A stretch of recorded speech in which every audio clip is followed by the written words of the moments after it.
Eso el 20 de diciembre de 1994, los mexicanos sufrimos el trauma de una catástrofe económica inesperada y repentina.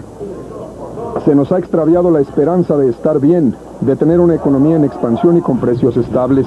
México de 1994, año de cambios políticos y sociales, pero sobre todo económicos, con una serie de factores que llevaron al declive de la banca nacional y una crisis de tal magnitud que quedó como un hito en la historia mexicana. Primeramente, hemos de reconocer que la inversión se ha vuelto necesaria en cuestiones de desarrollo, mismas que dependerá de la disponibilidad de ahorros, de una tasa de intereses atractiva y de las expectativas de tener rendimientos futuros que sobrepasen los recursos que se arriesgan en el momento de la inversión. Pero a su vez, las expectativas se ven influenciadas en circunstancias económicas y sociales, pues el solo temor a una inestabilidad de índole política y social retrae la inversión. Lo dejamos en el 94 porque hubo un suceso social que pudo haber influido mucho en lo que en la crisis del 95, como se llegó a conocer. Fue el asesinato del candidato a la presidencia de la República por el partido oficialista, el PRI, quien fue Luis Donaldo Colosio, en Lomas Taurinas, en Tijuana. Entonces, desde allí ya hubo una alarma en los mercados, una alarma por los empresarios, por un miedo a poder invertir en México. Aunque México fue la opción de diversos inversionistas por su buena conducta, la muerte del candidato Colosio los había inquietado, pero tras unas elecciones aparentemente limpias, se apaciguaron. Sin embargo, el secretario general del PRI, José Francisco Ruiz, es asesinado y deteriora la confianza establecida tanto de ahorradores como inversionistas. Pero antes de eso, recordemos que México, Estados Unidos y Canadá ya estaban trabajando en un tratado de libre comercio. Y ese tratado de libre comercio nos vendían la idea de que mejoraría el nivel de vida de los mexicanos, porque habría empresas de Estados Unidos y por ende habría trabajo para todas las personas. Entonces, este suceso hace que quede otro candidato y que, haya una desconfianza. Sin embargo, el mismo gobierno, que fue de 1988 a 1994, el de Carlos Salinas de Gortari, manejó un programa que se llamaba Solidaridad. Y en ese programa de solidaridad hacía nuevamente creer a las personas que el campesino iba a tener créditos a la palabra, y que hay cosas que todavía se siguen repitiendo con los actuales presidentes de México. Puedo denunciar crédito a la palabra, donde el campesino pedía prestado para sus cultivos, para sus cosechas, y que después de recuperar le pagaría al gobierno, sin tener un aval de propiedad, sin tener un aval de nada, ni una cuenta bancaria como para decir: no te puedo pagar, pero lo puedes tomar. Justo cuando los ánimos de los mexicanos frente a un desarrollo habían aumentado, pero posterior a que el doctor Ernesto Zedillo Ponce de León tomara la presidencia de la República Mexicana, las esperanzas se desvanecieron como un espejismo en el mes de diciembre. En cuanto al Tratado de Libre Comercio, porque ahí también hay otro detonante. Cuando se abre el libre intercambio de mercancías entre Estados Unidos, México y Canadá, los mexicanos pensaron, los productores pensaron que iban a llegar a la garita en Estados Unidos y que iban a pasar el tráiler y los productos los iban a vender. Pero, oh sorpresa, que no hubo una preparación antes con los empresarios, con los choferes, con los transportistas, con los productores, con toda la cadena que tenía que llegar a esto, junto con el gobierno. Porque entonces ellos dijeron: pues me llevo la traila, la troca, y llegan a Estados Unidos y les dicen: oye, sí, traes el aguacate, traes el jitomate, traes el plátano, pero nuestras medidas de sanidad son muy diferentes a las que tienen ustedes, y tu producto no está para pasar a mi país. Me lo traes en una, lo voy a decir coloquialmente, en una traila, en una troca, pero contamina. pero no tiene los lineamientos que yo requiero para que tu vehículo transite por las carreteras de Estados Unidos. Entonces, las primeras semanas de este intercambio comercial, pues era toda la avenida de productos norteamericanos, porque ellos sí tenían el transporte adecuado para transportarlos, la refrigeración para transportarlos, las medidas de sanidad, de inocuidad y todo lo que conllevara a traer alimentos o otro tipo de productos. Entonces, no solo los mexicanos resultaron desilusionados, sino también los inversionistas, que frente a la situación que en México acontece, optaron por tomar su dinero para invertirlo en otros países, pues el nuestro ahora mostraba un peligro para sus inversiones. Adicionado a que las reservas internacionales del Banco de México, que ya eran menores a los años anteriores, deteriorándose cada día un poco más, generando tal grado de presión en el gobierno hasta el punto de tomar la decisión y anunciar la devaluación del peso mexicano frente al dólar. Otro el social y el otro económico a través de los ingresos. ¿Por qué era importante también que hubiese una devaluación? Porque así las empresas verían más atractivo invertir en ellos. Porque lo era más atractivo porque su dólar en México vale más. Entonces, ese fue otro de los motivos. En el sexenio de Carlos Salinas de Gortari, en sus últimos meses, el dólar estaba en 3.60, 3.70, cuando mucho. Cuando llega esta devaluación, se doblea. Aquí llega casi 6 pesos. Entonces era lo doble, y que en aquel tiempo pues para nosotros era muchísimo. Inmediatamente, la noticia causaría pánico en la población y la compra de dólares incrementó. Creían que acontecerían situaciones de mayor gravedad para las cuales había que prevenirse. ¿Exageraban? Al parecer, sus preocupaciones no eran del todo paranoicas. De hecho, la situación financiera del sector público se tomó grave por la existencia de casi 30,000 millones de dólares en tesobonos a manos del público. Cabe mencionar que dichos tesobonos eran créditos denominados en moneda nacional, que fueron emitidos durante el sexenio del expresidente Carlos Salinas de Gortari, y que no obstante habían sido indizados a la paridad del dólar. Por consiguiente, todos aquellos poseedores de un tesobono rechazaron la idea de renovarlos y exigieron su pago conforme se llegaba a la fecha de vencimiento para cambiarlos por dólares, justo cuando las reservas monetarias del país se habían agotado. Encima, había que pagar los intereses correspondientes a los inversionistas internacionales respecto a los bonos. ¿Qué es lo que sucede? Mucha gente se endeudó, por así decirlo, pidió préstamos para casas, para coches, tiene tarjetas de crédito, y bajo ese tipo de prestaciones, al haber una devaluación, se le quitaron los 3 ceros a los miles que valían 1,000 pesos, 1 peso, pues también se eleva el costo de las cosas.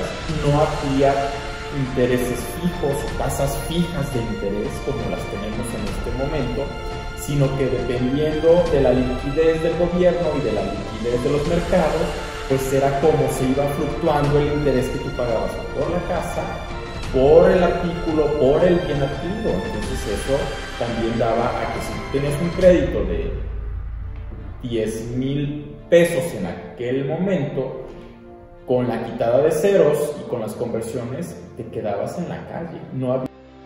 Al mismo tiempo, la macrodevaluación, en conjunto con la salida de capital, trajo consigo que la inflación, de estar en un porcentaje del 7% anual, pasara a un 8% mensual, también como consecuencia de la política monetaria restrictiva.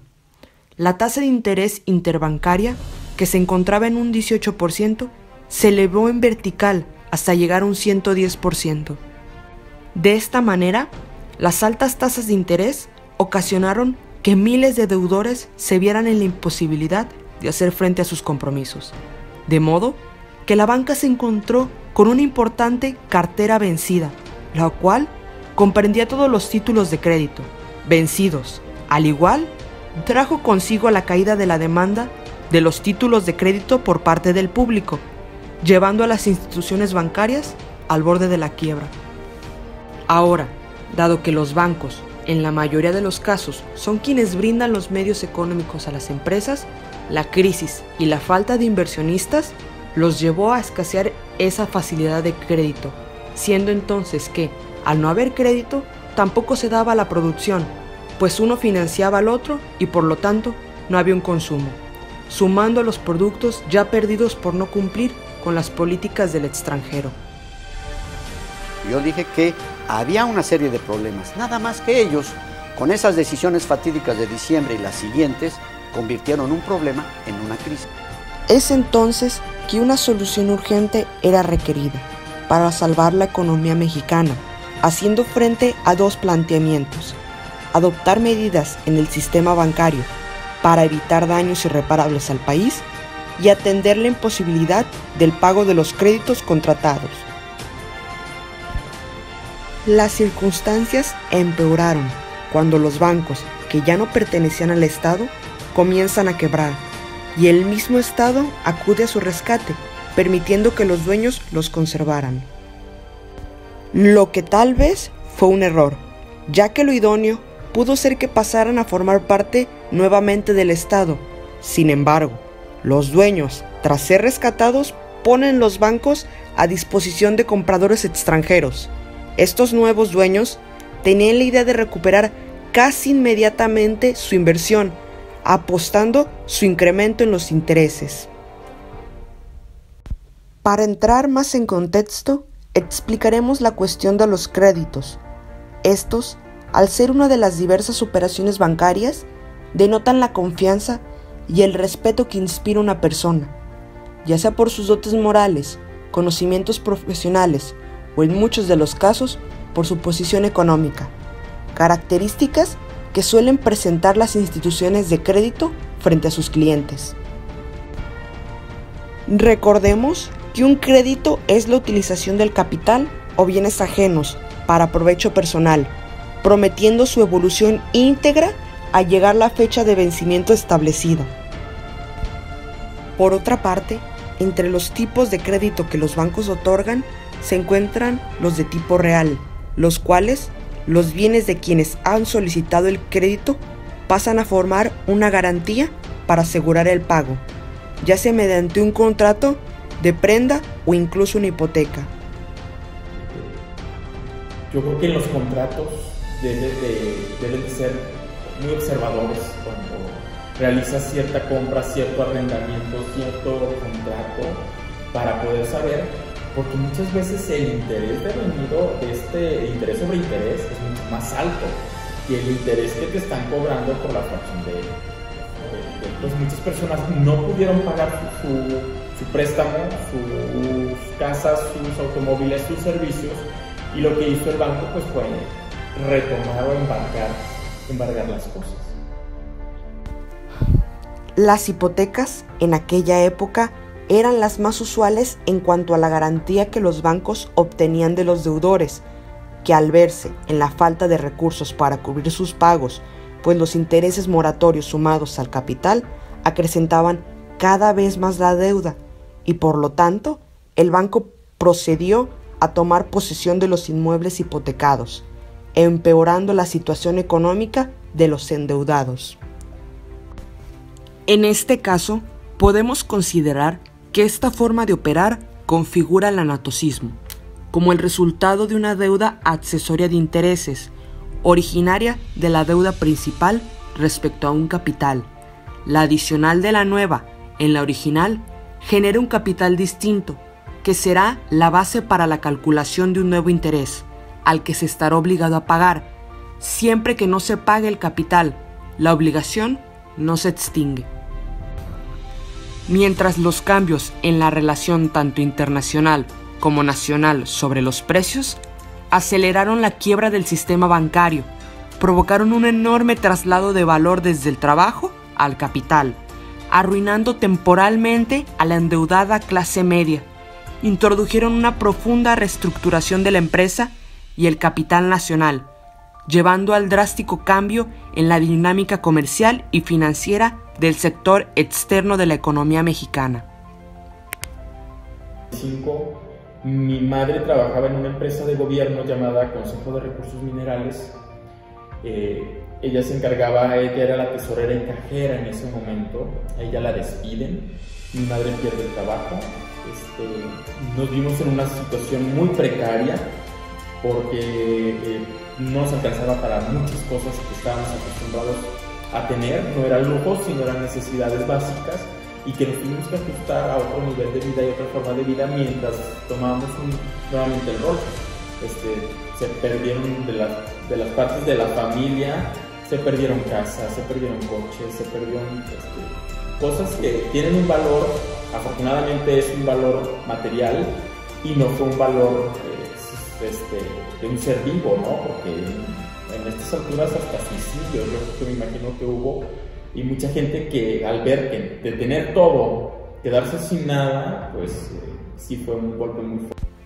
Finalmente, en este contexto, la devaluación e inflación interna se tradujeron en una recesión aguda, sobre todo en una gran caída del salario real, en la contracción brutal del crédito y en un apreciable aumento del desempleo abierto.